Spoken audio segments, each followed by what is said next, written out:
Thanks for tuning in to Loser Kid Pinball Podcast. This is episode 120. I do not have Scott with me today because this is kind of a random episode, and I'll explain it here in a second. But before we get into that, I want to thank our sponsors, Flippin' Out Pinball, Zach and Nicole Menny. They are awesome. If you're looking for great quality customer service, I highly recommend them and their team. They've done leaps and bounds for me and Scott. Labyrinth was just released. Zach is one of those dealers. So if you want to get Barrels of Fun's new game, Labyrinth, that stole Pinball Expo's 2023 and raised expectations, or Elton John from JJP, which is a beautiful game within its own right. We'll be talking about those games next episode. We'll be recording Thursday, but I wanted to hurry and get this episode out because this episode has been 2.5 years in the making. Let me explain. I reached out to a couple friends in the pinball industry 2.5 years ago about a man that I kept seeing on Williams games and who was kind of a permanent fixture in the Tilt, the Battle Save Pinball documentary. Larry Demar has done some amazing things, and I just don't feel like he gets enough credit. I've been messaging this man, and ever since he left pinball, he started up his own companies. He's worked with other partners. This man is constantly working. As you'll hear in this interview, he does roughly 70, 80 hours work a week, easily, not including other responsibilities that he has to do. So it was hard to find some time to track this man down. But you know what? I messaged him that I was going to be in Chicago. I knew that's where he lived. And I said, hey, I'm going to be at Pinball Expo this year. I don't know if you'll be there, but it'd be nice to sit down and get that interview with you. And he said, you know what? Let's aim for Thursday and let's do it. So on Monday, this past week, the week before Expo started, messages say, hey, we're still good to go for this Thursday. And he said, I'm really sorry, Josh, but my wife has tested positive for COVID. I won't be able to make it. And so I told him that's okay. We'll figure out another time. And I thought that'd be the end of that. But as Expo showed up, I got a message from Larry saying that he would be making it Saturday and that his wife was no longer had COVID and he tested negative for 5+ days. And so I said, well, let's go ahead and do that interview. I was actually in the middle of Pinball Olympics. So I dropped everything, told Scott Denise and Banger J, sorry, I got to get out of here. And I zipped it right back to Pinball Expo, thanks to Joel Engelberth and his brother, Jared. And so I got back, I sat down with this man. You're going to hear in this interview a lot of the games he's already, that he has worked on. I mean, there's too much of a coincidence for me that he's worked on some of the best games that have ever been revered. I'm gonna spill him right now. I know I'm gonna spill him again here in a second, but you got Black Knight, you've got Addams Family, you got Twilight Zone, Funhouse, Bonsai Run. He was one of the ones that kind of helped with Space Shuttle. You're gonna hear all this. It's amazing that this man has, I felt like, helped kept pinball alive during the 80s and 90s, and was a pivotal instrument in helping pinball evolve over the years. He has been named the Godfather of modern code by Josh Sharp, and I think it is very clear and evident when you hear it. Like I said, the reason this is a special episode, I had none of my recording equipment with me, so your YouTube video is not going to be there for Larry, but I'm still doing an intro video, obviously, for YouTube. I appreciate those that are doing this, watching it here. And so without further ado, Larry Demar.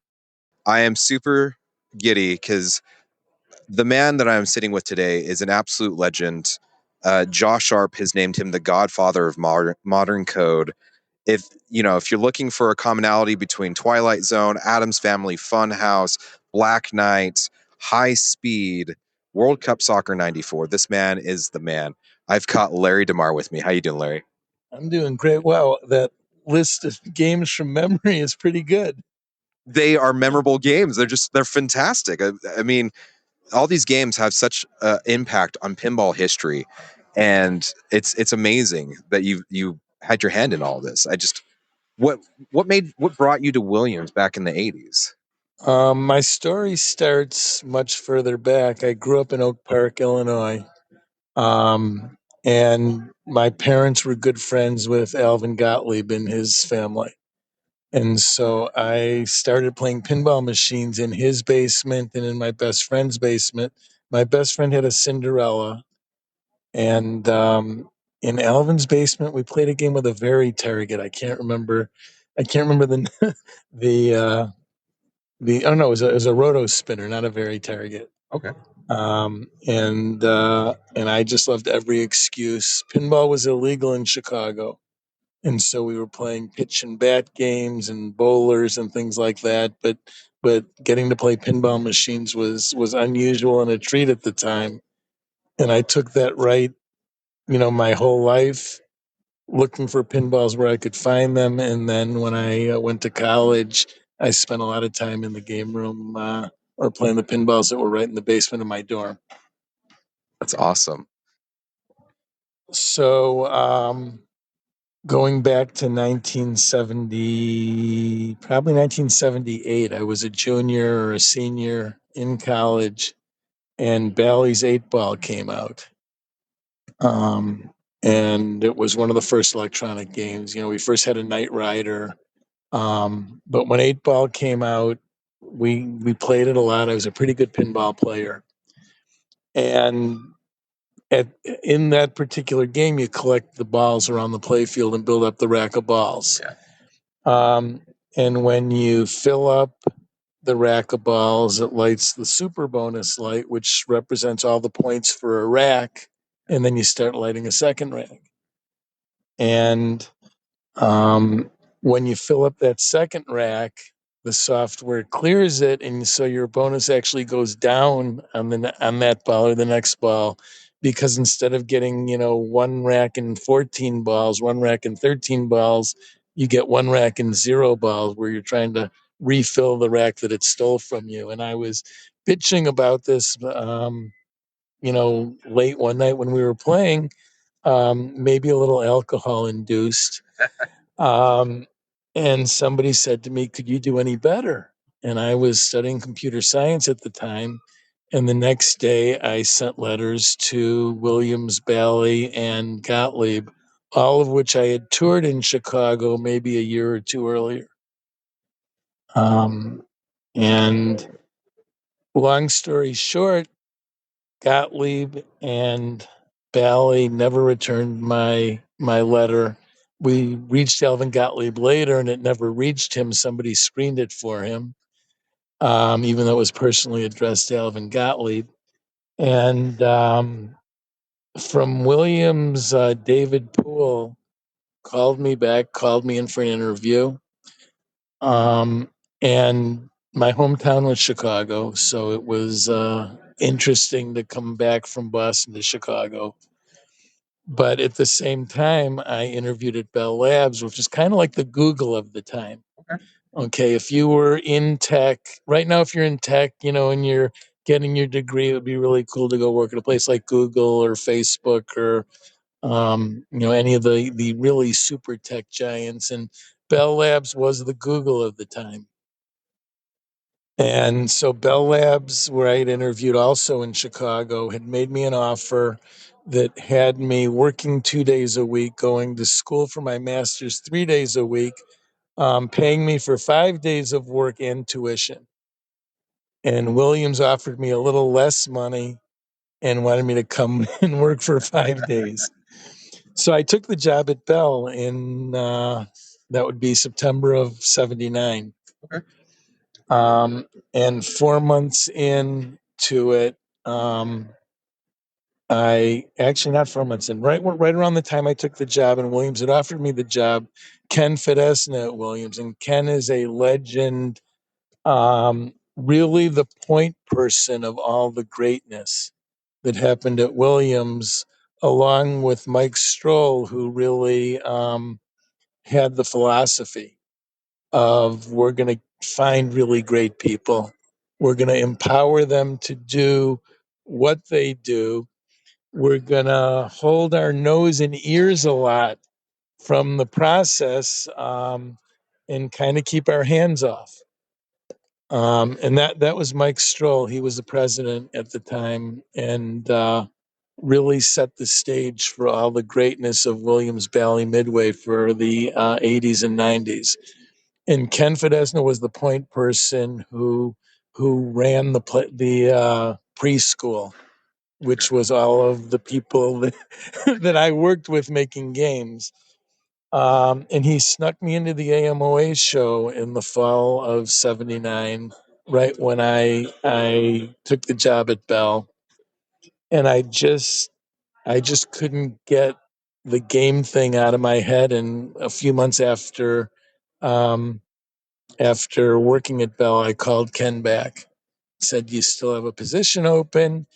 And literally in January of 1980, they were just starting to put together the Defender team to make Williams' first video game. Okay. And so I joined. I I joined Williams, and literally upon arriving at Williams, I meet Steve Ritchie and Eugene Jarvis. And they would become my mentors, and you just can't believe how lucky I was that I was shown the ropes and under the wing of these two brilliant genius game designers. Yeah.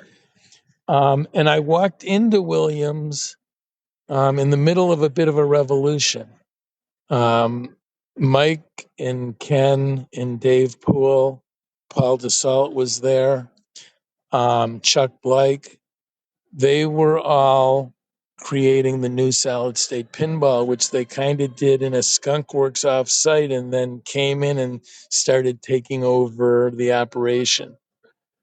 And they had to work with a lot of guys, Steve Kordak at the top, who had been in the industry for 50 years, um, and a team of people that made games with relays, designing very high tech electromechanical systems to make these games work.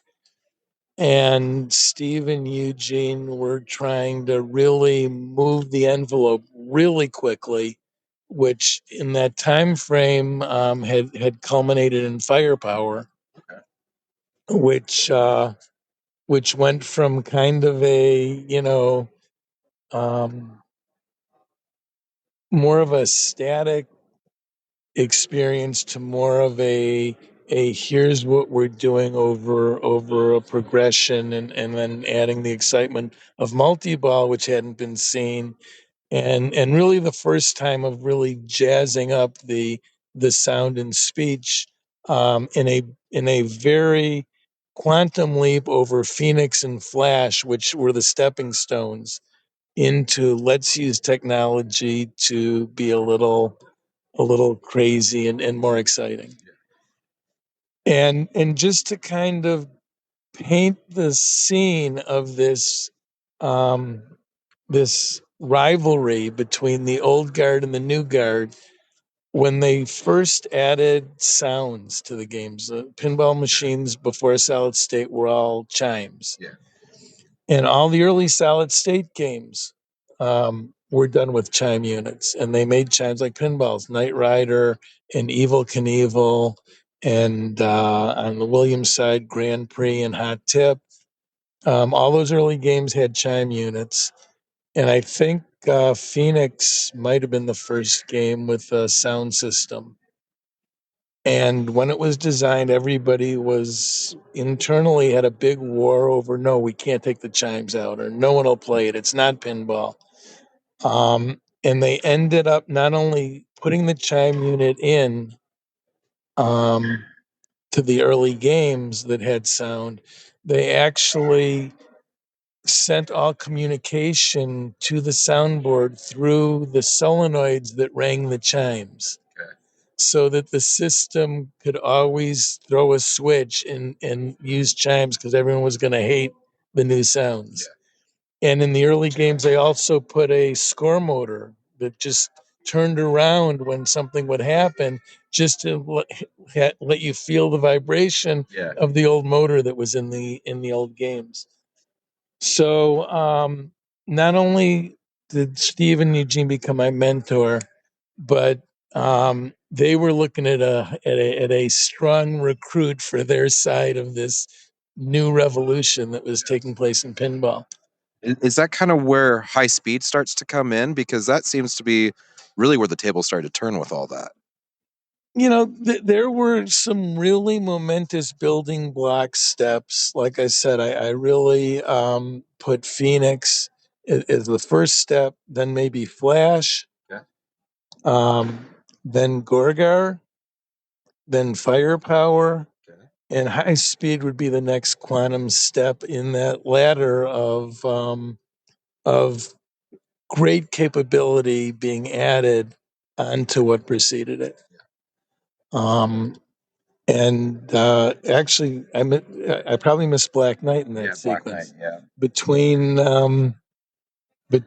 I guess Black Knight was after Firepower. That was the first of two games I worked on with Steve.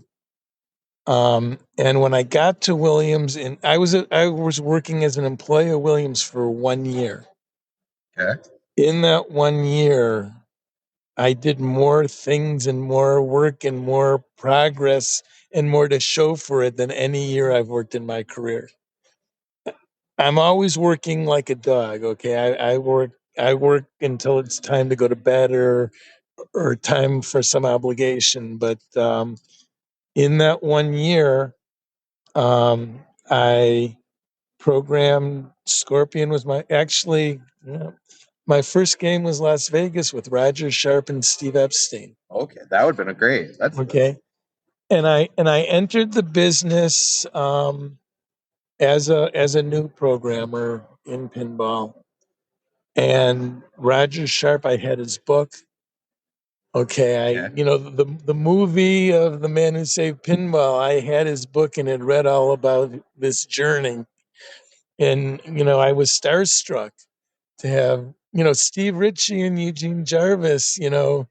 Okay, they're this gruff guy that designs games, and Eugene I thought was really kind of a nerdy guy and had no understanding of what an amazing creator and inventor he was. But all of a sudden, hearing you're gonna meet Roger Sharp, and he and Steve have drawn a game on a napkin. Barry Ausler drew it out, and they wanted me to be the programmer of this game.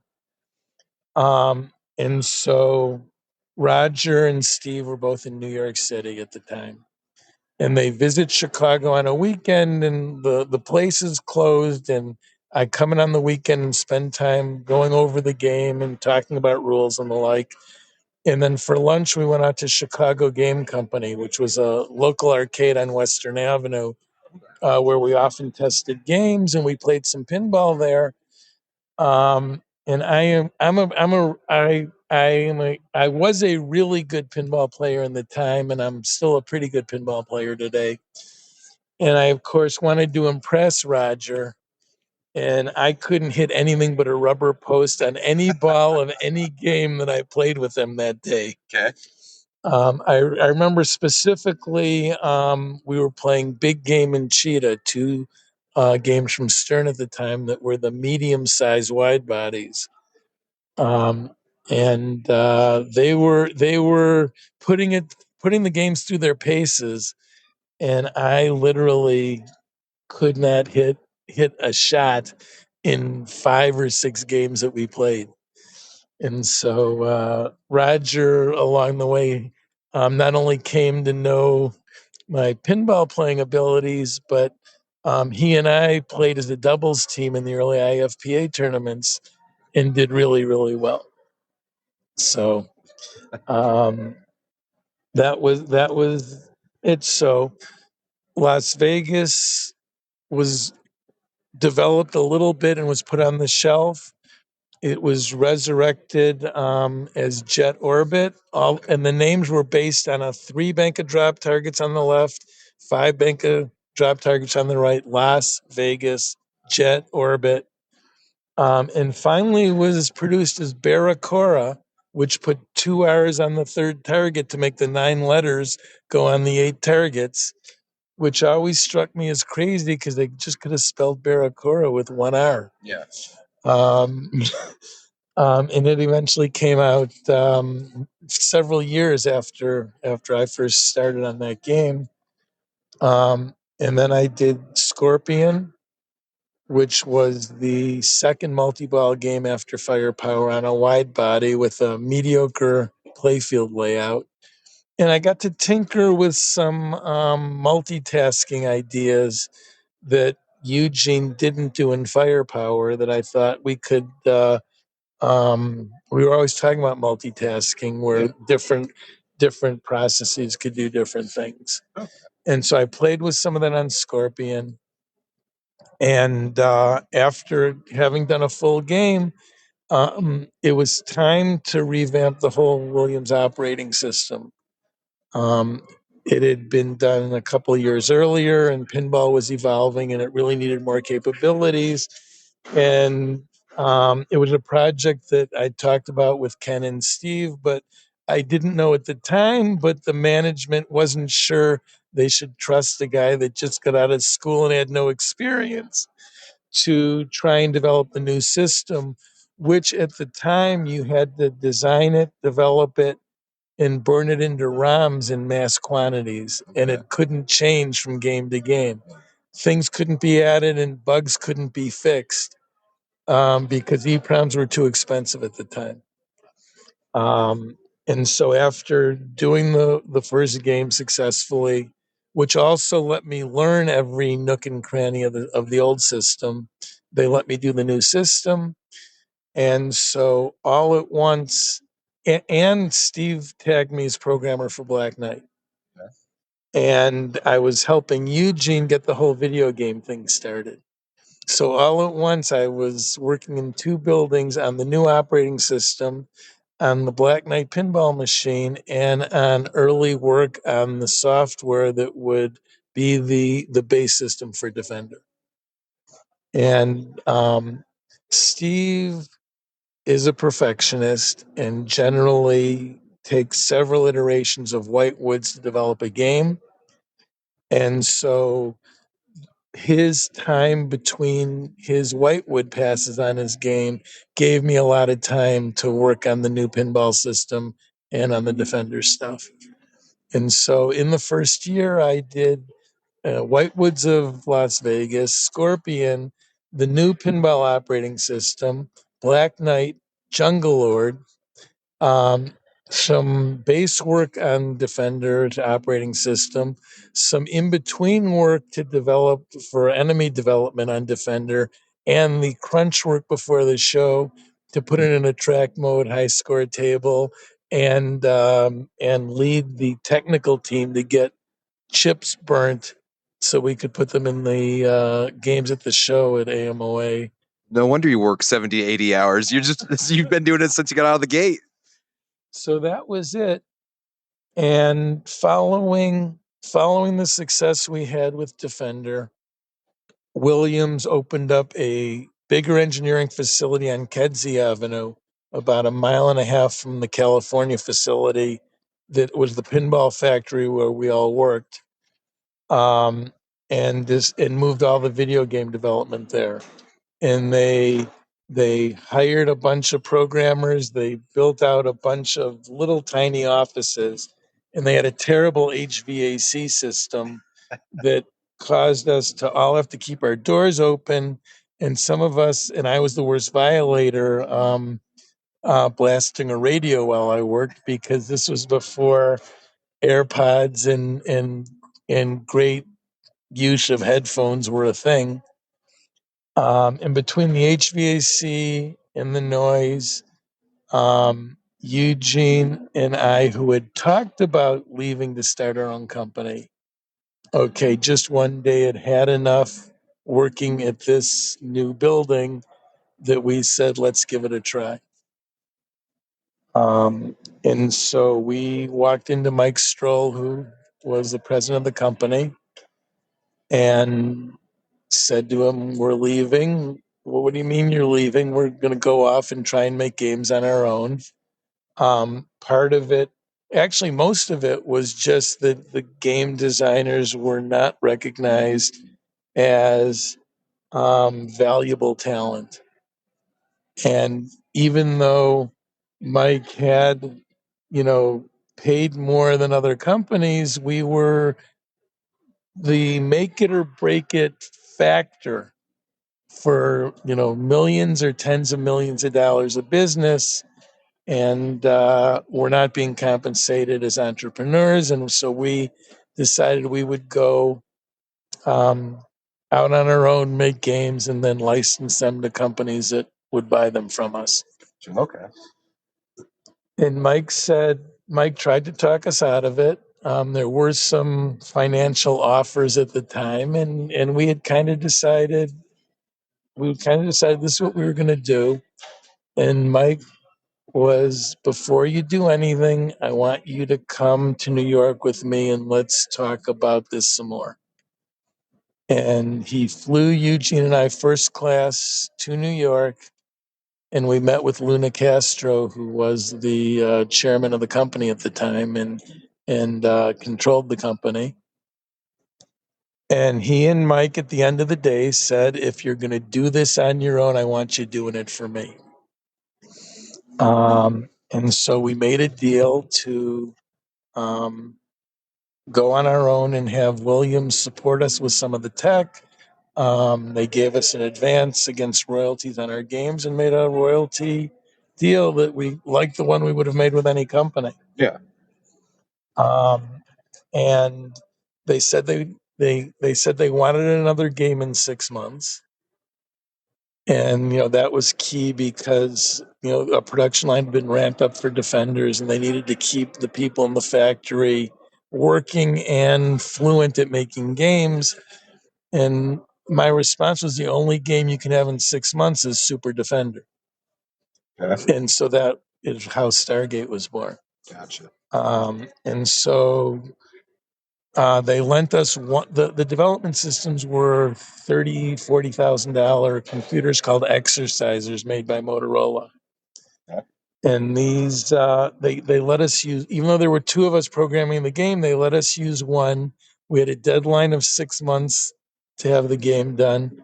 And so Eugene and I worked around the clock in the spare bedroom of my apartment. And we created Stargate in 6 months, after which we got our own facility, came up with a cheaper, better technology for making for doing the development, and did Robotron and Blaster as vid kits. Yeah. And so that was the early days. And video, we after getting my big start in pinball, which is my bigger passion, video really took over. And then um, in '83, which crashed first, the home games or the I want to say home games did. okay, there was the home game crash, maybe in one order, 1 year after the other. The home games crashed and the video games crashed, and I was looking for my next gig at the time. Eugene left VidKids, left Chicago, moved back to California, and got his master's at Stanford. And I was pittering around with some ideas to try to do on my own a home version of Wheel of Fortune. Okay. for the computers that were out there. And Joe Kamenko was at Williams trying to get his way into engineering. He was with the sales department, and the engineering group didn't really want him working with them. Okay. And he conned me into coming back with him and trying to make a pinball machine with him. And it's really a kind of a landmark point, because Joe went to NASA and got the license for Space Shuttle. Okay. Okay, and he talked to Barry and got Barry to pull out a bunch of play fields, and Joe and I went in and we looked at a bunch of his old games. Barry Ausler, such a nice guy, and he was so prolific. Okay, the bigger,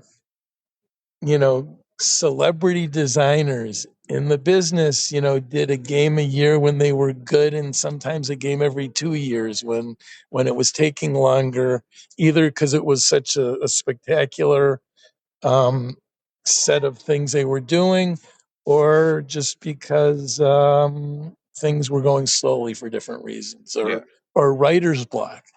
Okay, I've seen writer's block where they're working on something and it's just not looking like they want it to be, and One thing about the best designers, developers, producers, programmers, okay, they are almost all perfectionists, but every one of them is insecure. Yeah.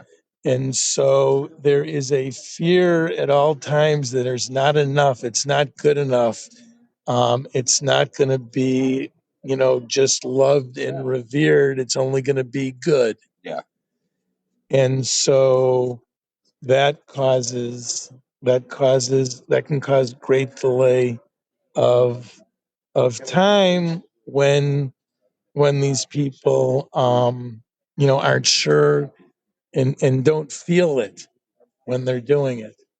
The super mega designers that we all know and love would have a rate of putting out games of one a year or maybe one every 2 years if things didn't go well. And this is due to this perfectionism married with insecurity. And Barry was a prolific playfield production machine. Okay. Okay, he could draw a new complete playfield every week, and some of them were magnificent. Just the most amazing games ever, and some of them were less magnificent. And in this process, he had a pile of drawings that were just things that he drew that nothing ever happened. Nothing was ever done with them. And Joe and I met with Barry, and he started pulling out all his old play fields. And he kind of, and Joe was kind of being the point person, and Joe had no experience making pinball machines. He had done some video game design for Williams out of his studio in Atlanta before joining the company. And he kind of, was looking at things and we'll take this out of this game and the top of this one and the bottom of that one, and we'll put it together and we'll make a space shuttle game. And he sold it to the powers that be, and I agreed to come in 4 days a week to program it. And so that's what got me from doing video games, back into the pinball circuit. And I did work on that game, and it pinball was really in the gutter in 82, 83, and this was in 1984. And the company was only a pinball company at this time. They were done with video games. Video games, maybe not. Maybe they were working on Star Rider. Star Rider was their Laserdisc game. Laserdisc kind of finished off video games, where video games were waning. Laserdisc was this shiny thing. Dragon's Lair was a monster hit. And other games had some success to a lesser extent. And Williams put all of their video resources into Star Rider.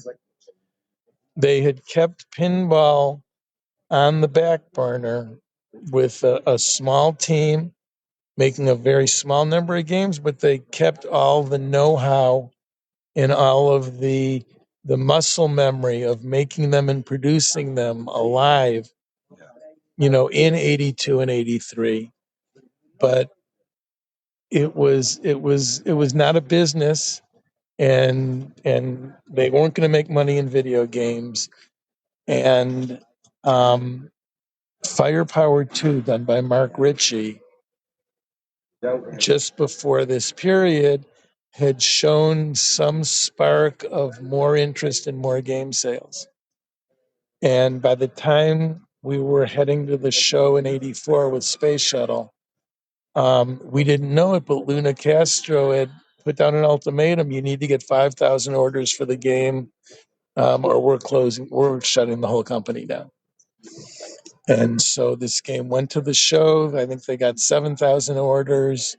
The game, was a hit, and then it was followed very quickly by Comet, a brilliant Barry Ausler Python Bill Futzenreiter game. Yeah. And then I came and worked with Steve on High Speed, and that followed Comet. So that really was a, sort of a exponential or hockey stick type of curve from going out of business to pinball is really something again. Well, and I've kind of followed some of the stuff you've done in the past too, and it seemed like High Speed was kind of the catalyst for more people getting into pinball. I know a lot of people, if I remember correctly, that's kind of how Pat Lawler came along too, is he played High Speed a lot and loved it. And I know that even like Keith Elwin nowadays, that's one of his games he attributes, like High Speed just captures you and captures the imagination, but it also was just such a fast and furious game. It kind of turned pinball on its head at that point. And so I guess the question I'm asking is, did you see that coming with High Speed? And because like you said, pinball was dying, and all of a sudden it just was an uptick. So how did you guys use that momentum to your advantage? It's the combination of a lot of things. It's really interesting you mentioned Keith Elwin because you and I just met on the Expo floor at Keith Elwin's masterpiece, Godzilla. Yeah. And so my hat's off to him for creating that game. What a wonderful, wonderful game. Um, it was the convergence of a whole bunch of things at once that was also um, benefited from the amount of time Steve spent perfecting that game. That game we probably worked on a year and a half, maybe longer. And we we were we were we were adding on to the things that we had done in the previous several games, starting with Black Knight. The new operating system in Black Knight supported multi-threaded programming. So the biggest thing we could gain out of that was all kinds of use of time. And we had, mystery shot timers. We had time drop targets. We had a timed bonus round at the end of the game.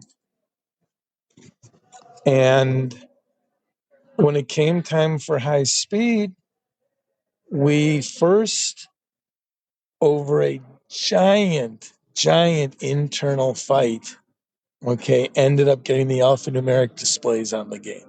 Nice. Okay, that was the first Williams pinball that had the alphanumeric displays. Gottlieb actually beat us with those on a couple of games earlier.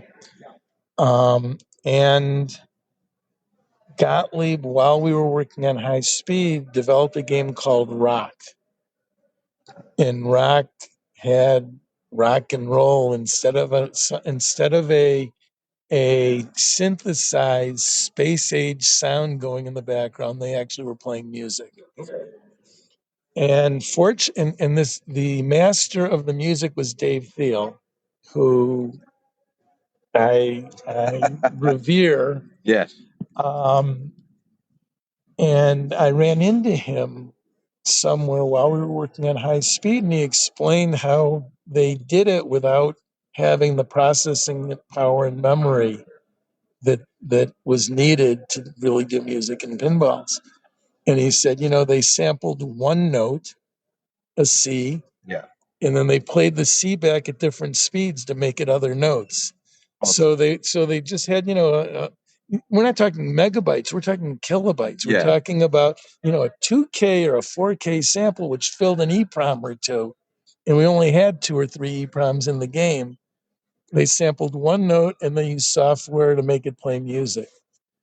And I come back into Williams and I talked to Bill Parad, who worked with Eugene Jarvis on the sound for High Speed, and talked to Steve about it.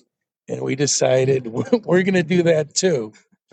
And the note that got sampled was Steve bringing in his guitar. Steve Ritchie's a great guitar player. Okay. And he composed the music, the theme that played during High Speed Multiball. Yeah.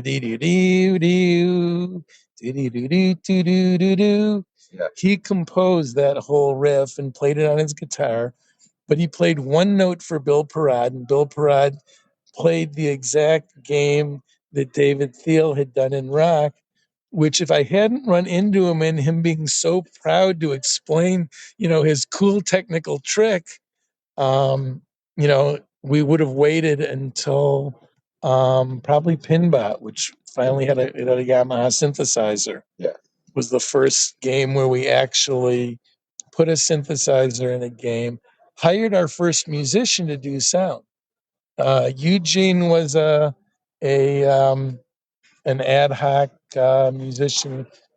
He played keyboard with Steve Ritchie, who played the electric guitar. Mark Ritchie played the bass guitar, and they had a band that played in Steve's basement or in the Vid Kid's office until our landlord said that couldn't go any longer. So Bill sampled the notes, Steve composed the music.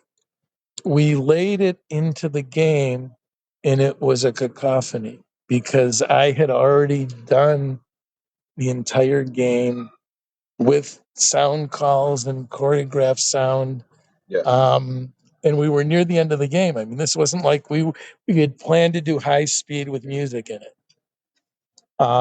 And so we brainstormed over it and decided we would just put drums during the main play.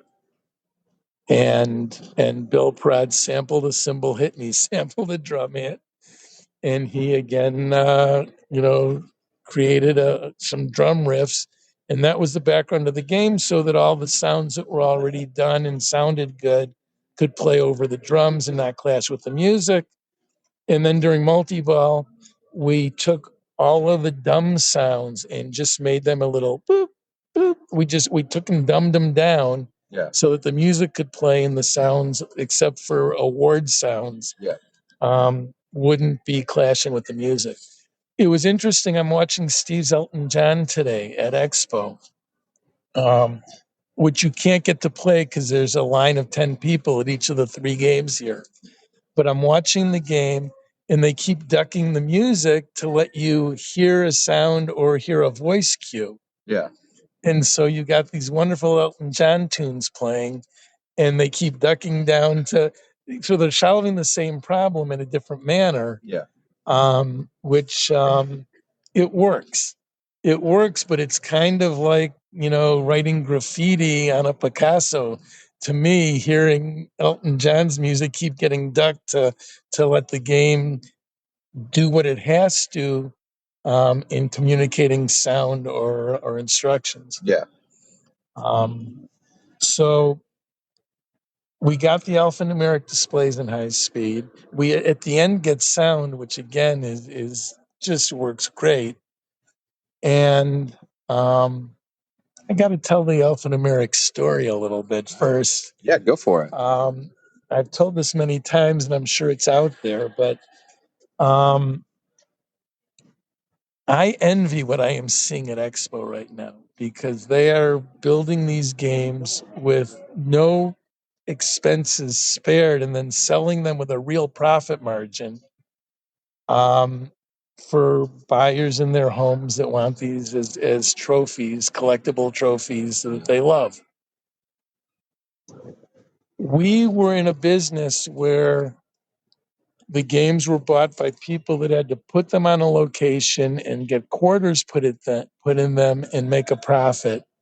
And the price that we could charge was really limited to around $2,000. And there was and we couldn't raise the price because we put something cool in a game. That's what the market would pay. And it went up at the very end into the 2000s, but probably during the time of high speed, it was like 1895 was what we sold a high speed for. Wow. And putting in these alphanumeric displays, which Steve, like, we got to have these. Yeah. And we got the company that made the displays. It was Cherry and Displays Inc. were the 2 display companies. We got them to make prototypes, and they were going to add, I don't know, maybe $50, maybe 75, 100. I don't remember what it was at the time, but they were going to add a significant cost that we really weren't in a good position to pass on. There were three or four pinball companies at the time. They were all high volume, very competitive, and if you raised your price, you pushed a lot of business to the other company. So Steve and I are lobbying for it, and I've got them in the game in a prototype, and I'm doing all kinds of different effects and showing how we would put the initials of the players. And I dreamed up a feature to make the displays worthwhile. I said, we're going to put a jackpot in the game, and we're going to show with the word jackpot, the jackpot growing. And we do it during multi-ball, and it would be progressive where it would build, and whoever hit the jackpot, which was going to be a really hard thing to do, would collect it all and it would reset. Okay.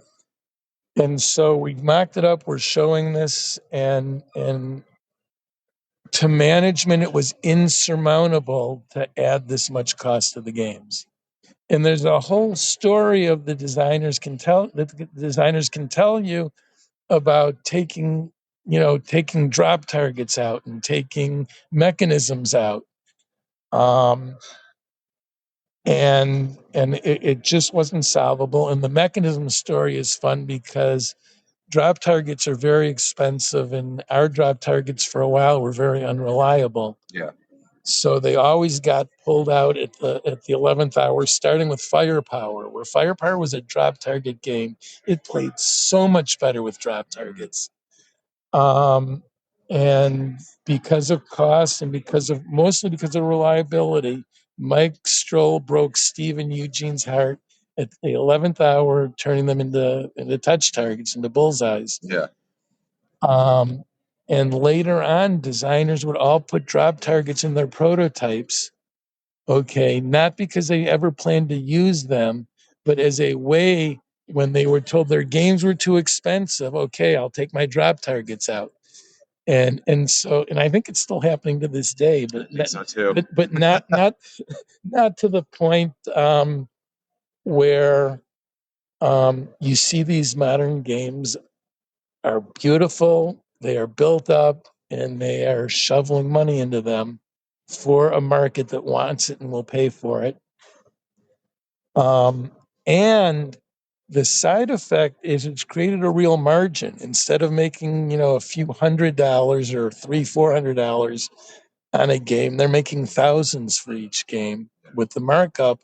And that allows them to start and stop the lines and just make as many as people want whenever they want them. We had this whole problem that the line could never stop because we'd have to lay off everybody and we would lose ability and know-how. Yeah. So we are in the office that Stephen and I are working on with Ken Fidesna. We're showing the demo, and he's like, "That's all wonderful. We can't afford them for the games." And it went back and forth, and I got really angry. And literally, I was standing on one side of the high-speed prototype, and Ken was on the other side, and I pushed the game over, which would have, knocked him to the floor or whatever, but he caught it and stood it back up. It also might have set the game development back for 2 or 3 months if that thing fell and went to splinters. Like many things in life, we ended up with a compromise. We put the alphanumerics on the top 2 displays, left the cheaper numeric displays on the bottom 2, and that's how peace was made between the factions. It let us do a whole test and setting system where you could see what the settings in the game. You just have to go to a manual. Number 3 is number of balls. Number 4 is your tilt warnings. Number 5, maximum credits. Yeah. And so this brought in a whole new era there. But it let us communicate the features. It let us put in things like this jackpot feature in a discernible way. And it really was a huge step. High Speed really is said to be the first game where you were playing through a story. Yeah. And getting those displays in there really helped us tell the story and tell you what was going on. Yeah. So that's and the the other big feature, Firepower started, the feature was multi-ball. Starting in Scorpion and then Black Knight, it's let's make multi-ball an opportunity. Let's not just put the balls out there and have you hit things. Yeah. Let's have you make it an opportunity. In Black Knight, it was double and double and triple scoring. In Scorpion, it was however long you kept them in play, you got a bonus and could light extra ball and special. And then Black Knight, it was do a very difficult feat while all these balls are kind of messing you up, Yep. and you'll be really rewarded. And that has been the foundation of game design since 1986. Okay. The games that, I just got done playing Godzilla, and I, made lock shots for a multi-ball, which goes all the way back to Firepower, or to games like Fireball and Wiggler and um, 4 million BC back in the 70s. Yeah. Lock balls and then start multi-ball, and then shoot shots for jackpots while you got the three balls in place. So that's kind of a thing that started with high speed and moved forward, and then the whole storytelling aspect. Um, so That's amazing. And sorry, that's my mind's reeling because that is a ton of information. It's amazing. So I'm trying to think. I don't know the timeline super well between high speed and then I know that Pat Lawler came in kind of the late '80s, but if I understand correctly, didn't you kind of bring him in and work after hours with him on Bonsai Run to kind of? I know that you had some way of bringing him in. I just don't know what the time is from high speed to then. those are all relevant to the story. Okay. Um, After high speed finished, I was a little burnt out. I was in there as a contractor. I never went back to work for Williams. I did space shuttle and high speed on contract. I was a little burnt out and sort of, um, not doing a lot. Steve had me penciled in for his next game, which at the time was called F-111. Yeah. And Paul DeSalt was the software manager at Williams. He programmed games like Phoenix, like Blackout, like Alien Poker, and he was my first boss. Okay, he was running the software department. I worked for him, Okay. and he had left Williams um, after everything was dying in the early '80s, and was working at a company called Nuvatech. And Nuvatech was developing a bowling system, a new high tech, cutting edge bowling system for Brunswick that actually operated the pin setters and, had the computer displays and kept score. This was the first system that showed, graphics and animations for when you did things that were successful. Pat Lawler was programming the pin setter. Pat had come from Dave Nutting, where he had worked on some of the Bally video games, the Midway video games, before the early '80s. Richard and Elaine Ditton, who later did Golden Tee Golf, created incredible technologies, and have now gone on to be, major a major force in the slot machine industry. They were working on the game programming of the system. Paul was managing the whole product, and they needed help with the operating system in this platform. And he brought me in for a 2-month project to come in and rewrite the operating system for this system. So I met Pat, Richard, and Elaine, all working under Paul at Nuvatech. Okay. And Pat tells the stories how we used to go out to lunch every day and play high speed. Okay. And he had a thing for pinball and had designed a early prototype for a game that was going to be called Wrecking Ball. Okay. Out in his barn out in Marengo, Illinois. Pat lives on a farm.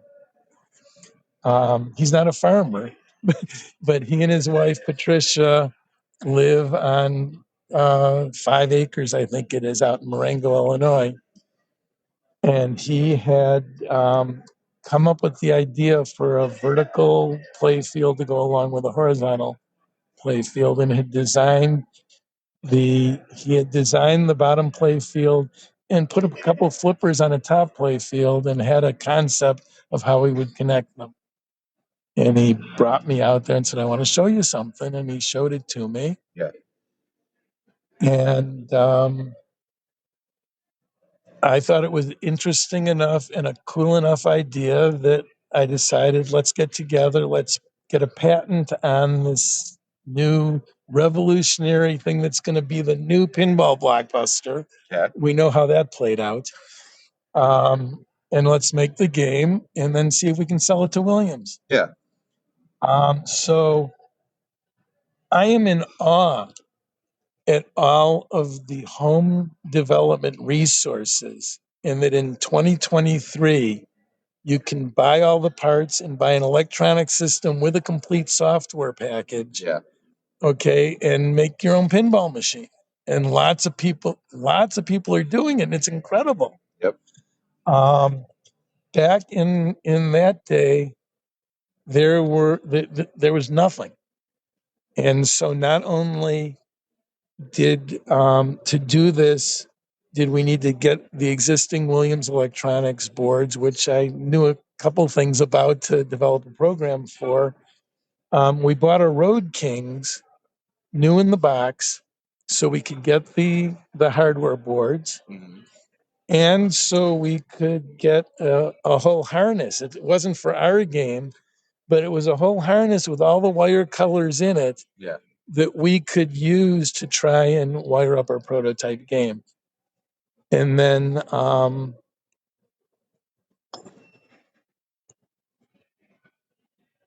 trying to think what happened in the development arena. I think I talked to Williams and they lent me a debugger board, and I interfaced it to a PC and wrote the software to make the board integrate to what was a PC. Yeah. Williams was using a VAX 750 at the time to develop their games. And so Pat and I, Pat finished his job at Nuvatech, finished his bowling pin setter, left Nuvatech, and we worked for probably 9 months, maybe 12 months on this. In a studio apartment that I rented when Eugene and I closed VidKids. Eugene and I did Robotron and Blaster in an office on Halsted Street in Chicago. Okay. When Eugene went back to college, I took the stuff that I wanted to still be able to use to do development work and didn't have room for it in my apartment. So I had a 2-bedroom apartment on the 12th floor. I rented a studio apartment on the 9th floor and had a little workshop there. And so Pat and I built Wrecking Ball, which was the prototype, in that apartment. And once we got it completed, we brought in the executives from Williams. Larry Thrasher had been brought in as president of the company at the time. He came from the automotive business. And Larry and Neil Nicastro and Ken Fidesna and Joe Dillon and I think Eugene and Steve, all from Williams, came out to take a look at Wrecking Ball, and they made a deal to license it from us, and we came in house to do the game, which would be Banzai Run, based on that game. And Ken would later tell me that that he had no interest in buying that game and didn't really care whether Williams made that game or not, but that he bought the game to get me back inside the company. Oh, really? So that was a pretty cool thing to hear. Yeah, that's way cool. We made Bonsai Run. I'm proud of the game. I love the game. It was commercially okay and far short of any expectations that anyone had for the game. And there was never a second one. And our patent, halfway through its life, we decided not to renew it because there was going to be no economic value to it. Yeah. But now I am back inside California Avenue. Um, they invited Pat to work at Williams after the game, and he signed a contract and went and worked on Whirlwind and I'm sorry, Earthshaker and then Whirlwind. And at the same time, I took the task of rewriting a whole new operating system for the next generation. Okay. And so during the year and a half that Pat did those games, I did the new operating system, and we got together to do Funhouse as the first game on the new platform. And by the way, I love your shirt. For those that aren't here with me, you've got a Funhouse. It is just a picture of Funhouse from collar to belly button. It is amazing. I want to point out because this is one game that is kind of attributed as the first game with modes. It didn't really have like a wizard mode, but you work with these. You go kind of through the tasks to get the frenzy. And was that always kind of the goal? Was try to start making modes, or was it just kind of like an aha moment as you're making Funhouse? It kind of falls back to a few games before where they started doing random feature awards. Okay. Earthshaker, I think, had one. I know Whirlwind definitely had one with somebody that sounded like Pat Bertram, the guy from Green Acres. Well, looky here. And so it we were sort of in a setup which was a which actually back it up to Space Shuttle. Okay. Okay, back it up to Space Shuttle. Space Shuttle, we had you spelled out SHUTTLE on the six stand-up targets and the drop target in the middle.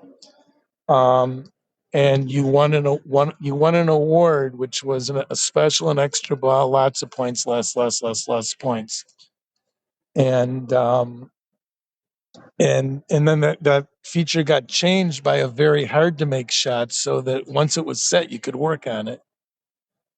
And in Space Shuttle, if you got to the last ball and you were having a really pathetic game, I would randomly light the extra ball for the feature. I think every ball it picked a random. It would go toot toot toot toot toot toot toot, Yeah. and it would go boom boom boom for extra ball. Our German distributor, Nova Apparate, run by a guy that really was critical to the success of Williams. His name's Hans Rosenzweig, and he died recently. But he would handicap our games, and when he loved a game, okay, he would write a big order. The line would start producing for Germany while they're testing here to get our less aggressive distributors to take quantities of the games. Okay. Okay. And so the factory would run making these games, and we had to 6 weeks from the end of production at whatever rate we're going, we had to either buy more parts, okay, or decide production was over. And Hans, if he loved the game, he would always speculate on the games. Our local distributors were not as aggressive. They felt that, you know, if they ordered too many, they're going to get stuck with them. Then they're going to lose money closing them out. And closing out tends to lead to a downtrend as your customers now stop buying from you, forcing you to close out the next model. Yeah. So it was a bad word in the business. Hans embraced that extra ball feature that after Space Shuttle, every game had to have it where it would, give the lesser player more time. And it was a battle we fought in pinball because of the replay. Because of the replay that a good player could play forever and not pay, we were always trying to balance making the game enough there, but not let the good player be able to run with it. And replay boost eventually conquered the big player, where the replay score would start going up.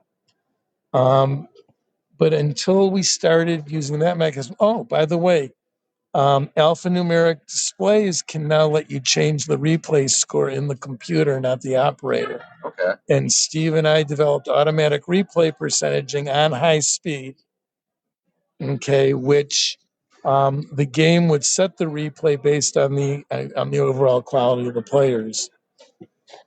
But back to Hans and the extra ball, the pity ex. They were called pity extra balls. Okay.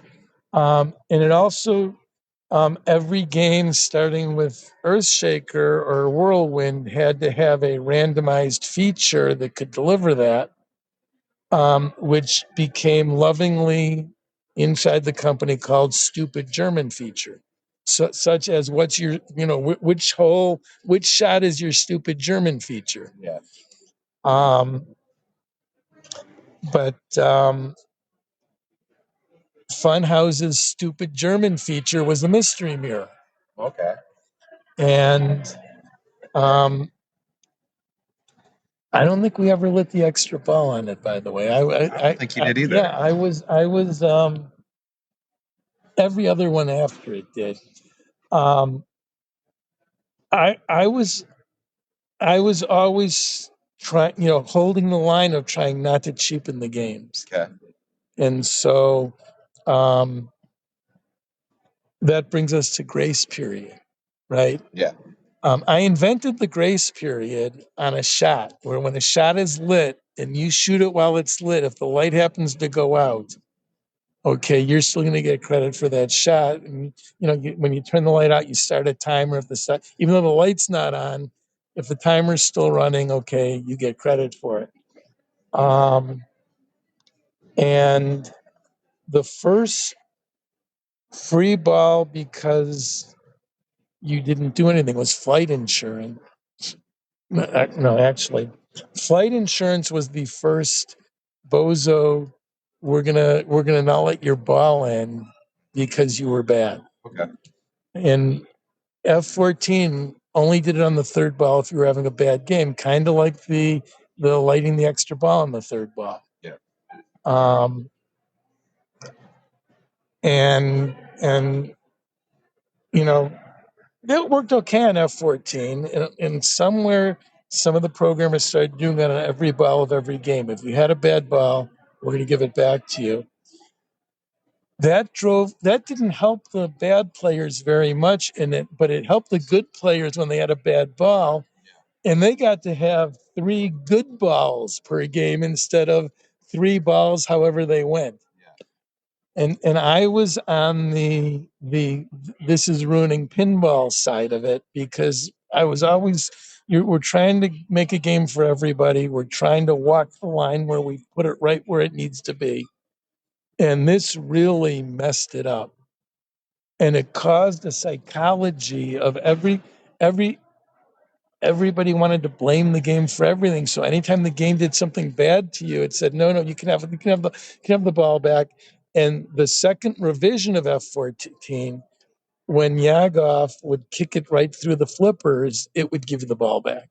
The same thing that the game did something, and you weren't, maybe you weren't up to it. And our games evolved from electromechanical games where you played a ball for 20 to 30 seconds to where, you're playing balls for minutes. Okay. And we could only raise our price, which is where this story started, by making them make more money in a location taking quarters. Yeah. And as the game time goes up, the amount in the cash box goes down. So I'm trying to walk the line, and Adam's Family had no ball saver. I think they put one in Adam's Family Gold. Okay. Um, Twilight Zone had no ball saver. And by World Cup, which was the next game I worked on, you had to have a ball saver. I lost the war. Which is funny because like you look at Adam's Family and Twilight Zone, like Twilight, the first thing that comes to mind is like you're not safe whatsoever. On the first plunge, you either shoot it into the pops or it comes right to your flipper. Whereas World Cup, it's coming right to your flipper regardless on the plunge. So that's kind of funny. It should have almost been reversed, but yeah. Well, it wasn't thought out in those terms. Part of the let everybody do their thing at Williams, for better or worse, there weren't strictly imposed standards. Okay. If I was running engineering at the time in the early 90s, I probably would have made standards of what we needed to do. The better part is people do better stuff when they're not constrained and they can dream up other things. Yeah. The bad part is we had a faction at Williams that wanted to protect the player from everything, which sadly I started.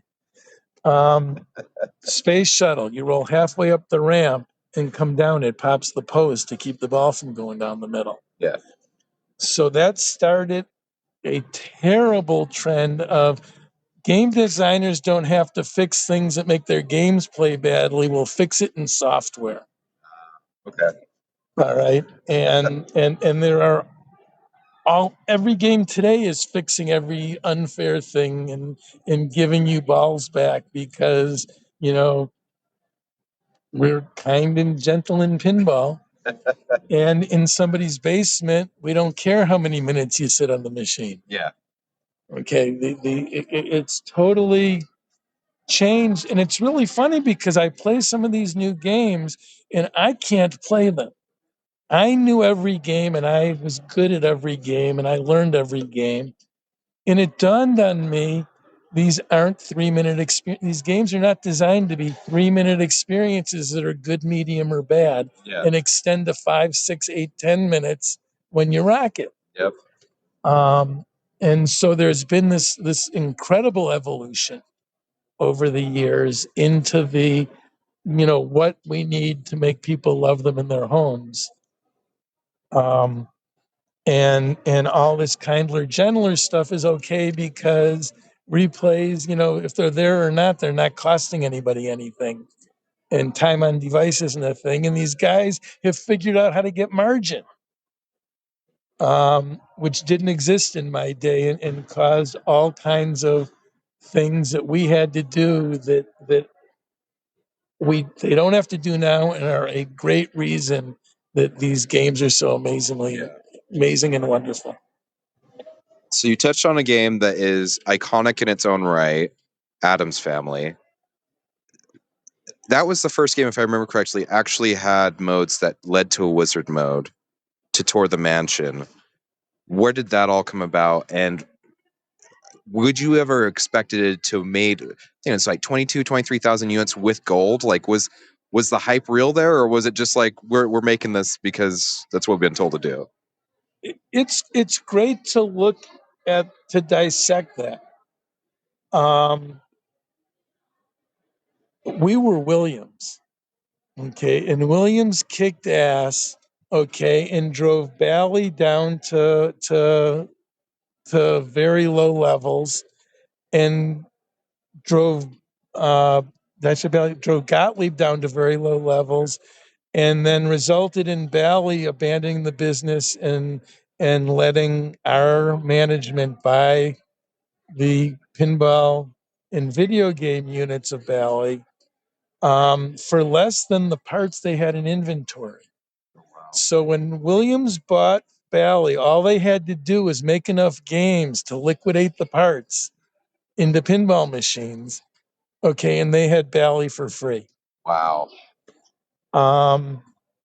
But Bally, at the time we bought them, was a second tier pinball company. We were all over them.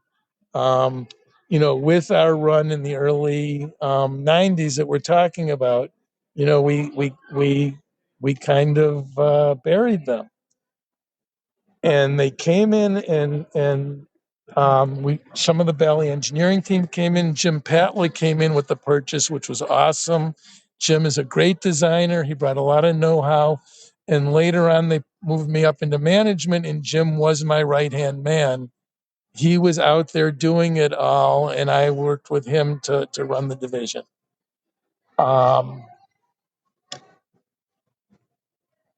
The Bally crew that they bought in did some Bally titles, moved all the hardware, and Neil decided it was time to rebuild the Bally brand. Okay.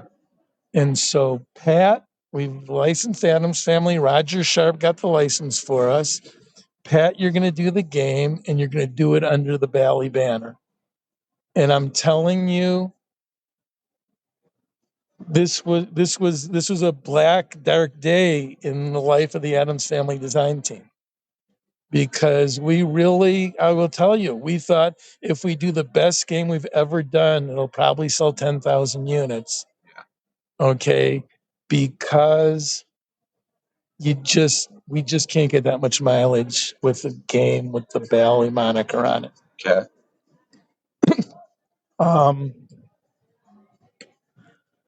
Pat created Thing, which was, great thing in the bookcase. Which, the bookcase came right out of the movie. Thing is so elemental to Adams Family that it had to be there. And we were working on the game with a set of rules. And like High Speed, as we were working, we could not get the game to have the right balance and mix of everything. And High Speed went through this stage where Steve and I were yelling at each other and not talking to each other. And we had some executive therapists come work with us to keep things on track, and we eventually got there. And Adams Family was the same way. And Adams Family had an early milestone of having a showable game ready for the premiere of the movie, which was in Los Angeles. Okay. And we had gotten to the game to this point. Where we had a full game, full art, everything on it, and the rules and software were okay. They were, and they were fine to bring it to a movie premiere and show people for the first time. Yeah. But we didn't. Thing was in the game way too much, and it just was a long, slow mechanism, and we just didn't have it. And Roger Sharp will tell you the story because Roger, was the licensing guy who got the license and was a point person. And we went to LA. We were on the Rick Dees radio show from 6 to 10 in the morning. And Hammer was there. MC Hammer, who did the Addams Family theme. He was there, and it was a great brush with greatness. And we showed the game there, and again, we weren't going to fulfill the 10,000 game prophecy, and we just kept working at it. And again, there's a lot of there was a lot of friction. There was a lot of friction. There was a lot of friction between the designers and the programmers often, just because partially the designers grew out of being the producers. Video games have a producer. There's a programmer, there's an artist, there's whatever. The designers created the design and the ideas and were the producer. They had the view and were in control of everything that happened. Yeah. And the programmers, pre Randy Pfeiffer. Randy Pfeiffer did the first Williams system and did Flash. Okay. And he was a guy, that was going to do more and different because the realm of what was being done wasn't known when Randy did Flash or when Eugene did Firepower or when I did High Speed. And so there was friction between Pat and I at that time. And Pat and I had less friction than other design teams. Okay. And we did for me, it was 4 consecutive games with Pat. Although he did 2 between Bonsai Run and Funhouse. Yeah.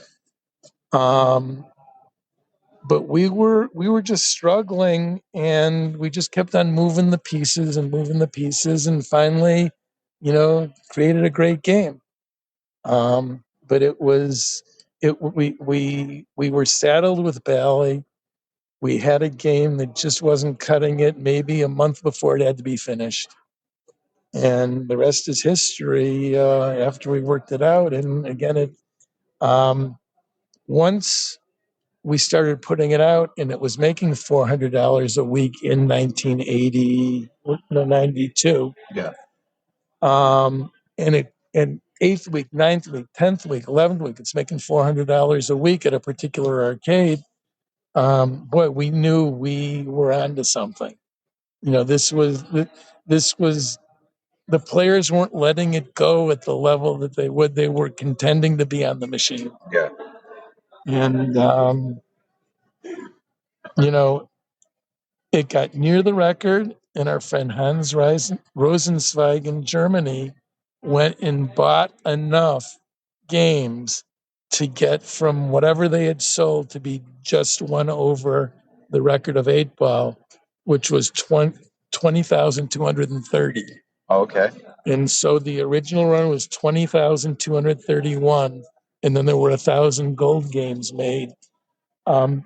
Like a lot of games, both runs could have run longer, but we had the 6-week rule. Yeah. And the gold was one of the first times the 6-week rule was ever broken, where they restarted a game to make 1,000 games, made it a premium, was the glimpse of what they're all doing now, where we'll make a nicer game. And it was really just superficially nicer. And we'll charge more money, and we'll put numbered plates on it and make a big deal out of it. So that was that. That's awesome. And then you guys then went into Twilight Zone, which was a great follow-up to Addams Family. I guess, how did that one come about? All right. What did I say at the top of this? Designers are insecure. Yeah. Pat felt he needed some new innovation, and that innovation for Twilight Zone, initially before the other things like the gumball machine and the Powerball, that innovation was, we're going to make the games bigger. It's not going to be that wide body size. It's going to be a size in between, which was, I think, what Big Game and Cheetah, the Stern game. No, Big Game was big. It was Cheetah that went to the Twilight Zone size. Big Game was Big Game. Yeah. And so, he did that, and all of a sudden we're back in the margin. If you make a game with 2 more square feet, you're going to shovel 2 more square feet of stuff on the game. Yep. And so we went to work on that project. It's a game. It's the most frustrating pinball machine I ever worked on. Not because it was difficult, although it was, and there are modes where you can trick the game into thinking there's a Powerball there when it's not. But because we could not get the left side drain, we had the bumpers and the drain on the left side. Yeah. We could not get that to work right. It was either too liberal.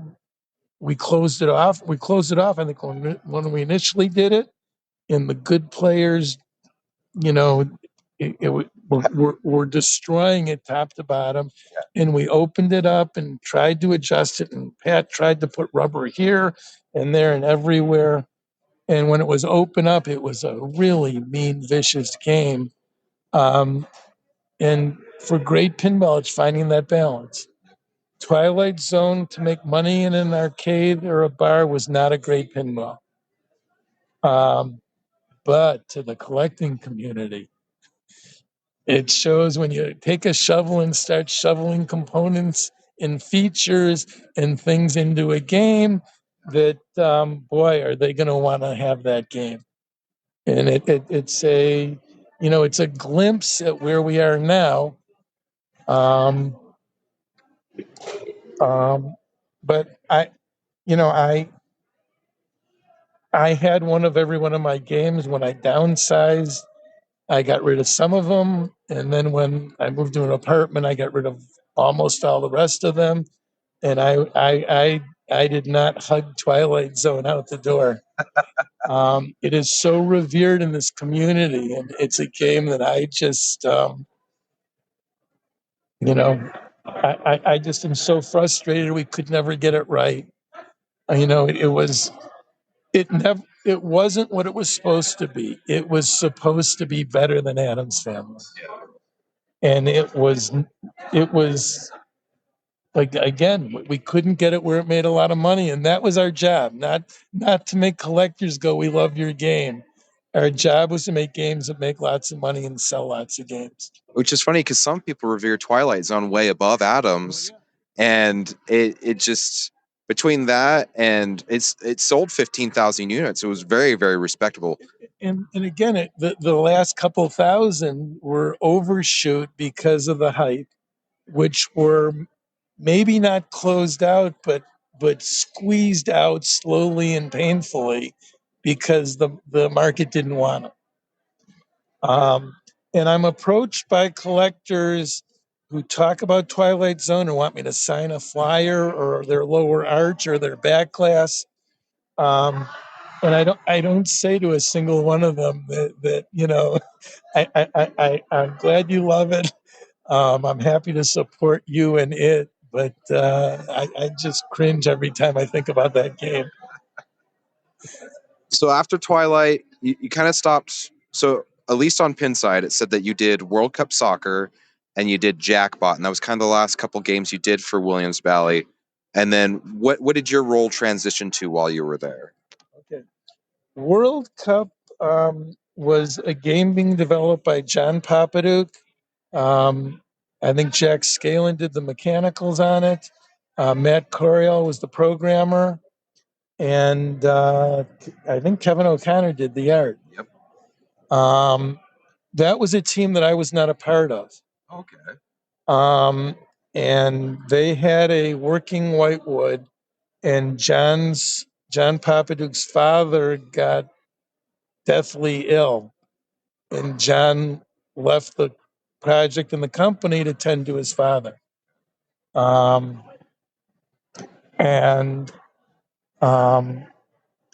so Matt asked if I would, come in and help him with the software, and if I could, help, work the rules of the game.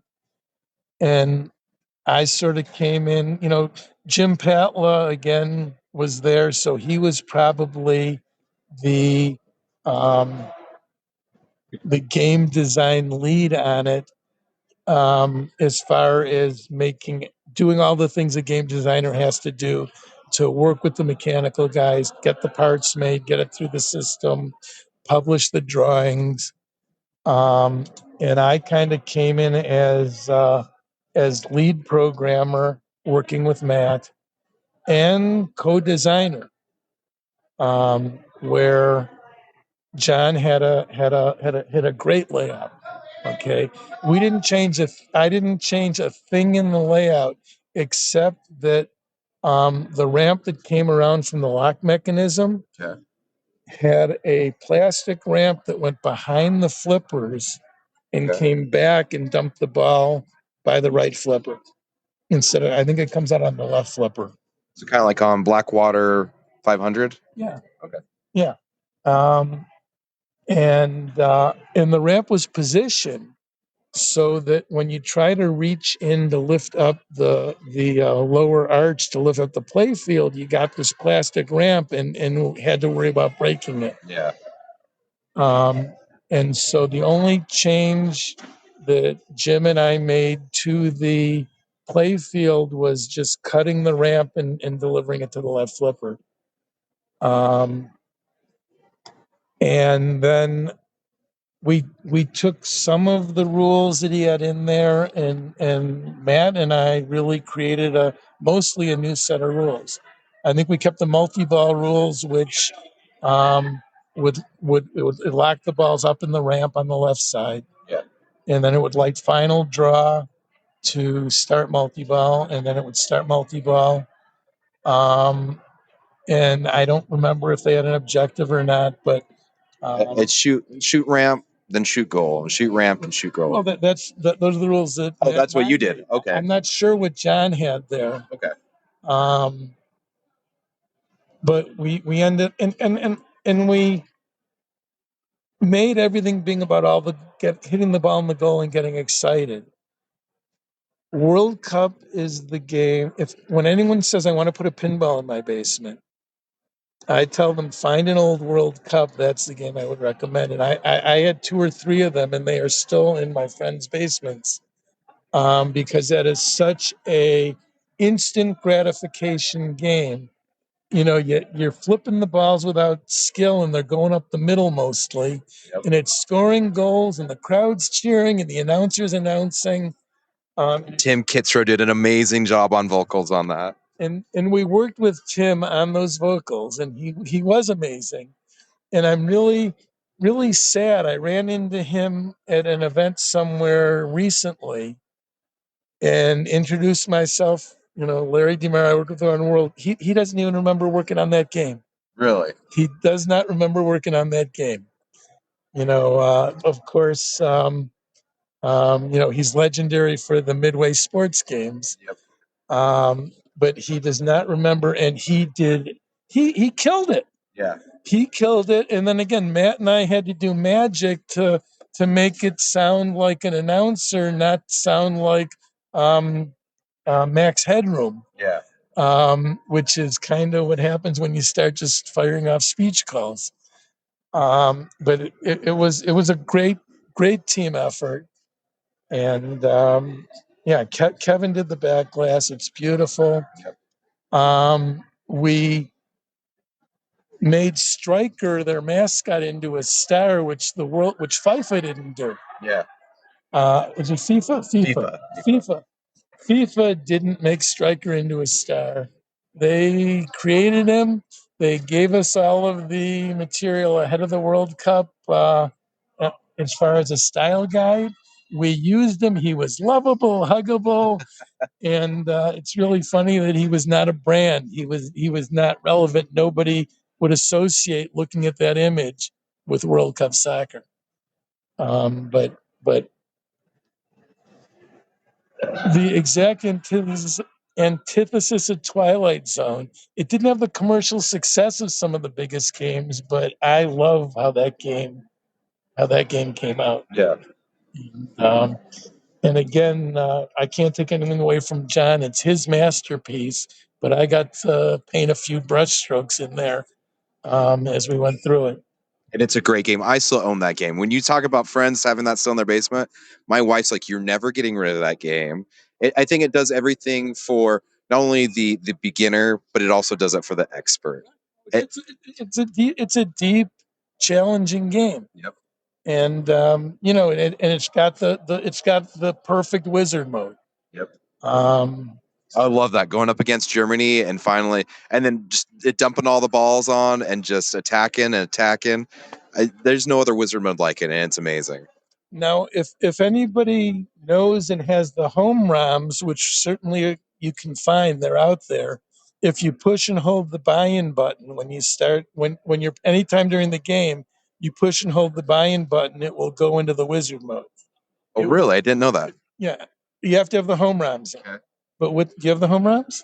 I don't think I do. Okay, well, I'm gonna have to find them. I might know a guy.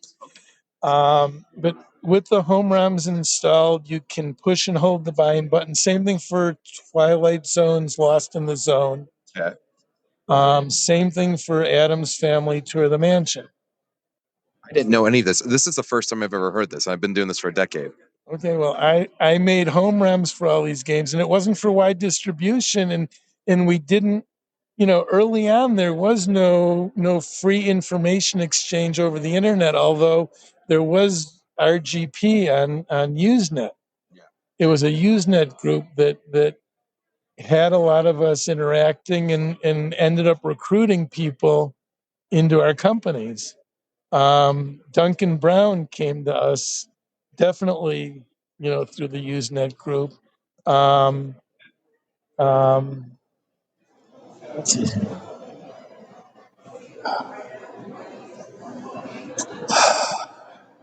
Kevin Martin.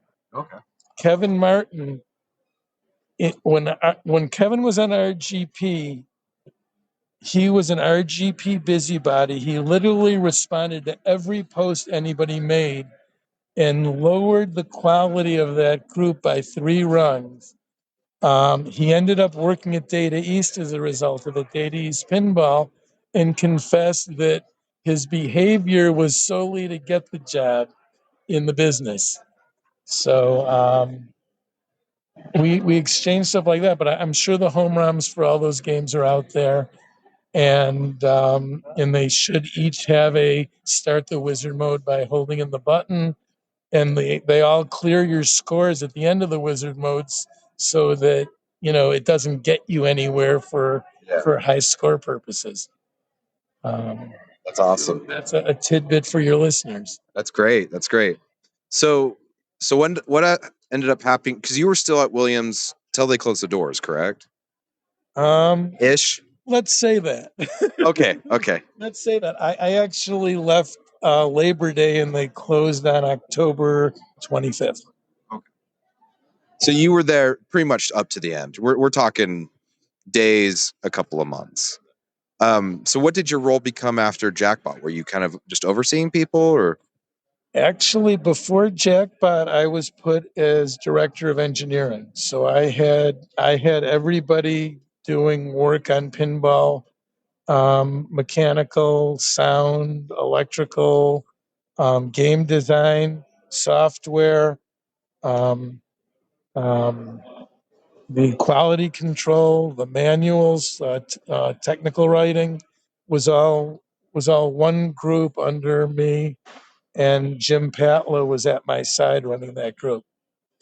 The game Jackpot came to be because we hit a point where there was going to be a perceived hole in production. It's a recurring theme. Yep. No Fear was delayed, and No Fear was going to miss its targeted date. And 3 or 4 months, Jim was waving red flags that we have to do something to fill the hole in production. And so I suggested, well, there's 2 things. One is we had a hole in production. 2, we were losing our audience. Okay, the games had and were evolving, and were so involved that the beginner players were totally not staying or playing. And so we needed a new game. My concept was let's take the only thing we can make in time, kind of like Super Defender. The only thing we can make in 3 or 4 months is a game that's done. So let's reskin a game.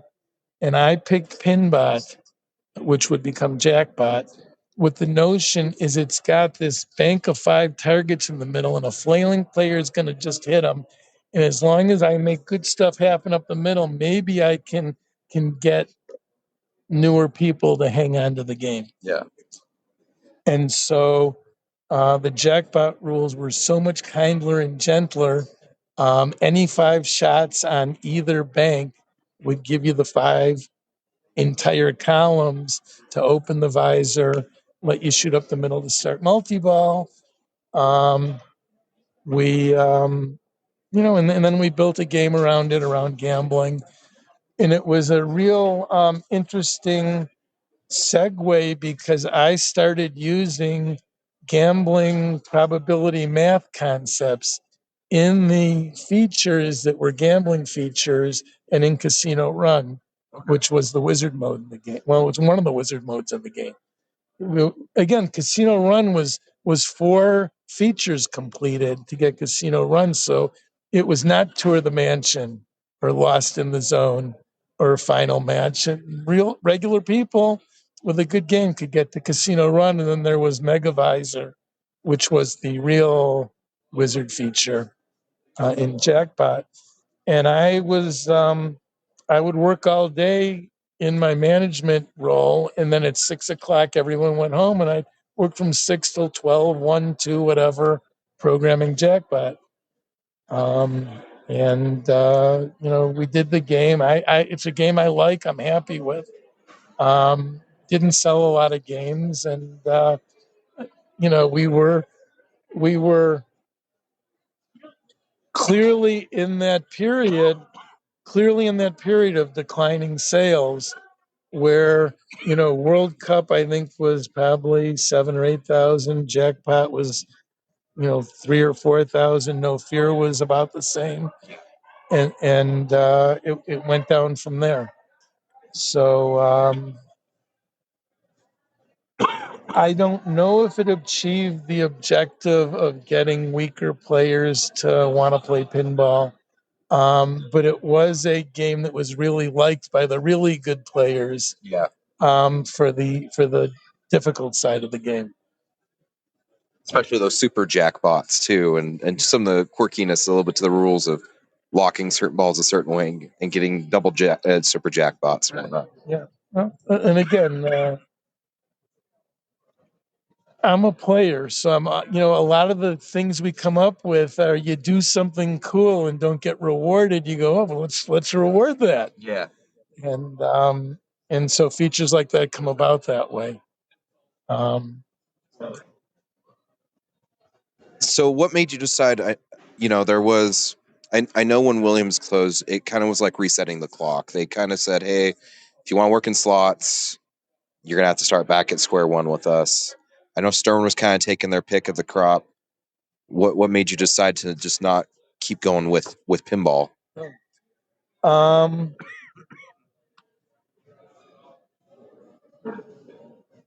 It really turned out to be what happened when they closed pinball. From 1996 to 98, I was working over slots and pinball. And I was learning how to make cool slot machines with some of the old pinball guys who, we laid off people, we downsized. So some of the people that were doing pinballs in my department, we moved over and they were making new kinds of slots. And in night, so I had a background in slots.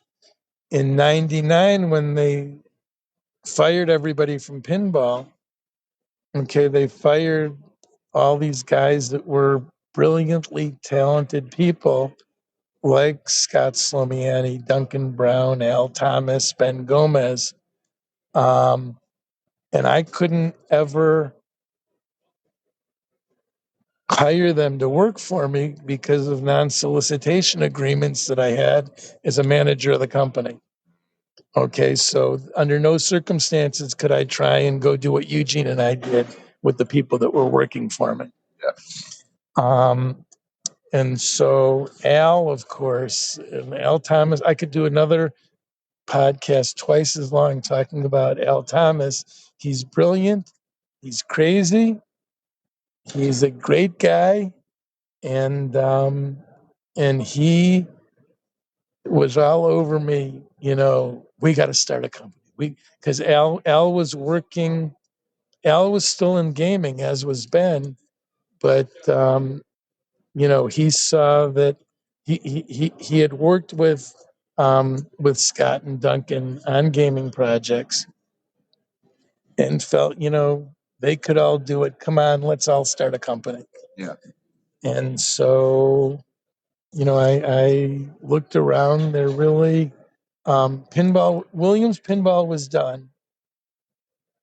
I believe Stern was not going to last real long in the way Williams had met its demise. And so I didn't think there was a future in pinball. And Gary Stern Pinball was on life support for a lot of years before anybody could conclude, this is solid and this is a business. Yeah. And my vision is the best thing that happened to Gary Stern was Jersey Jack. Because Jack decided we're going to shovel all the stuff in the machine and charge a high price while Gary was still in the no profit margin mode. And once Stern changed to the Jersey Jack model, everyone in pinball starts making money now. Yep. So I did not expect Stern to survive. Williams had asked me to go interview with the gaming department, and I ended up following the Al Thomas route. And LED Gaming was started with myself, Scott, and Duncan. And Al and Ben decided not to join the group after all, once we got it started. And each of them came to join the company once we were on our way in making games. So we had the five of us at one point, as Al had envisioned. And then one by one, Ben and Al went back to the mothership working for WMS Gaming. And we went in a different way. So obviously things have changed. It's been 20 plus years since you've been in the industry and whatnot. Do you seeing everything? I mean, like you said, we started this out by you were playing Godzilla, Keith's masterpiece, and seeing where pinball has come from. Is there a part of you that wants to get back in it? Do you feel like you've said everything that needs to be said for pinball? I feel like you're a very great asset to the industry, and I know a lot of people say it. I don't know if you'll say it about yourself, but I'll say it for you. um, would you ever take another opportunity to work on a pinball project? That's a question for another time. I started another company during COVID called Oddsworks, and we are supplying content to the online slot machine industry. It's legal in 6 states in the US, and we set up a company to deliver games like my studio with Scott and Duncan were making into those states for online gaming, and it has become a significant endeavor. We are doing great, but it is taking up so much time that that there's no time to think about pinball. And when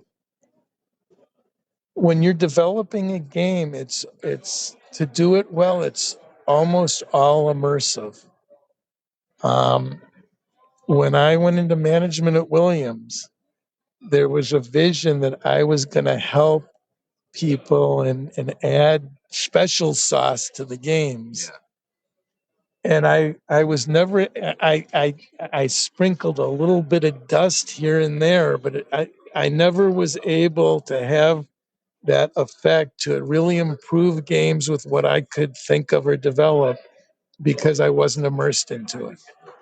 I was I had 100 people working for me and 8 projects at a time going on.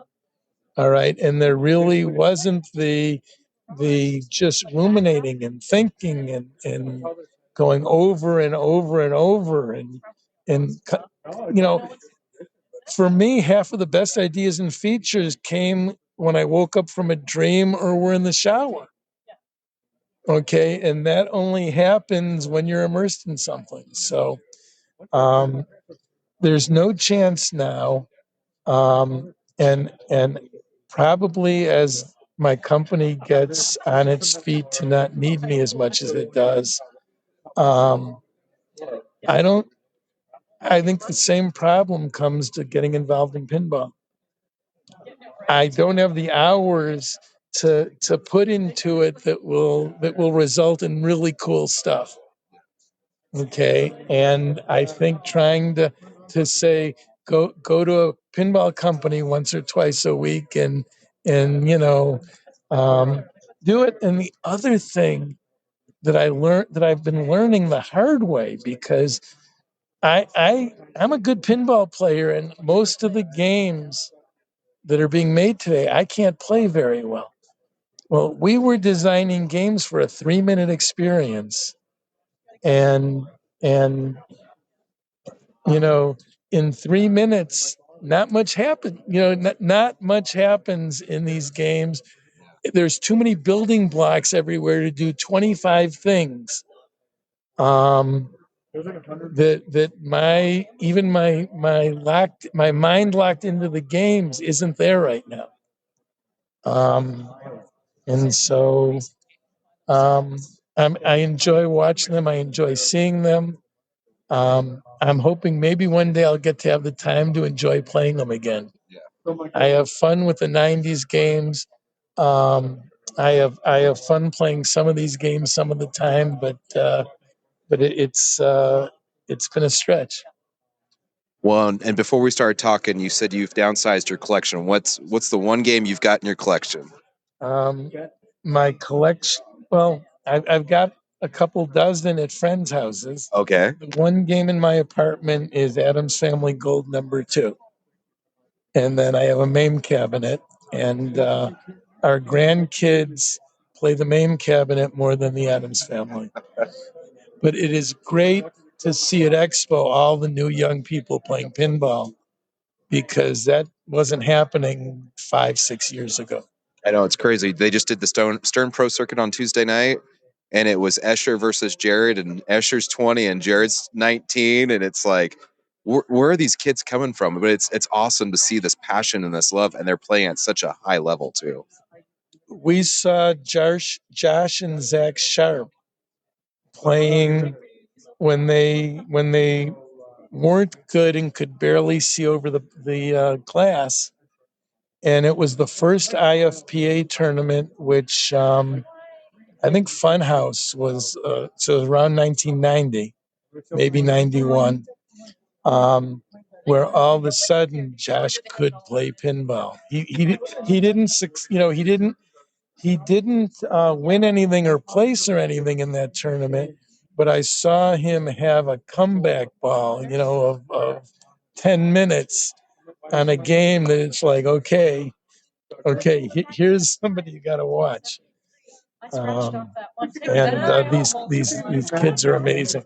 They are. Escher, I mean, what the hell? What the hell? That's great. That I think you've summed it up perfectly for a lot of us, whether you're competing or not against him. That's perfectly put. Absolutely incredible. Well, I want to thank you, Larry. I know this has been at least a year in the making. Having you come on, I really appreciate you taking time. I know you're busy, super schedule, or your schedule's super busy, but I really do thank you for coming on. Got any last thoughts before I shut off the recording? No, thank you, Josh. This was a lot more fun than I expected it to be. So thanks for staying on me to do it. Definitely. Well, like I said, thank you so much.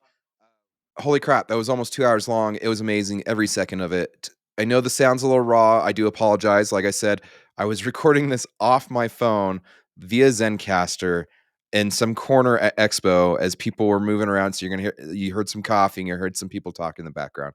I like his natural ambiance. I guess it is what it is. Maybe I'm just fooling myself. But overall, I love the interview. There are some names in here I wanted to point out. Steve Kordek, he was instrumental in the 60s and 70s. Some of his games are the most beloved that are out there, Stars and Nine Ball. Um, Steve Epstein, God rest his soul, he just passed away this last couple of years. And he was very pivotal in all this as well. Also with bringing pinball to New York for the Broadway arcade. Um, he was a close friend of Roger Sharp's. I assume you know who Roger Sharp is. We talked about Roger, Keith Elwin. It's amazing how a lot of these people tie together, and you can kind of see the evolution of pinball. And it was kind of cool to hear him talk about the old guard moving into the new guard, because now they're kind of the old guard, and we have the new guard. That's Keith Elwin, Eric Benier, Scott Denisi, all these wonderful people and the future of pinball listening, talking about Escher Leskoff. I hope you enjoyed this interview as much as I had. It was definitely worth the 2.5 year wait. For those that want our regular show, we will be back. We are aiming for this Thursday to record. And Scott will be back with me. We're going to talk everything Pinball Expo. I know you're wanting to hear about everything that happened there, but I'm going to hold off till then.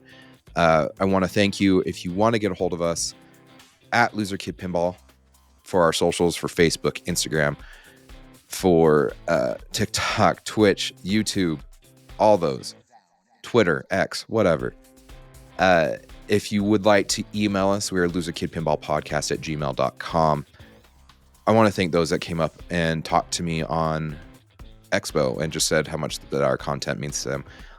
Sometimes it kind of gets flung out into the internet. I see the numbers, but sometimes we don't get feedback. And honestly, lately we've been receiving a lot of feedback, and I want to thank you guys for that. And gals, we have an amazing amount of women that listen to the show, and I want to thank them personally, because you women are helping progress pinball and evolve it. And it's amazing. It truly is. I love to see that pinball is such a diverse group of people that have come together for such a wonderful little niche thing. Like I said, thanks again for tuning in.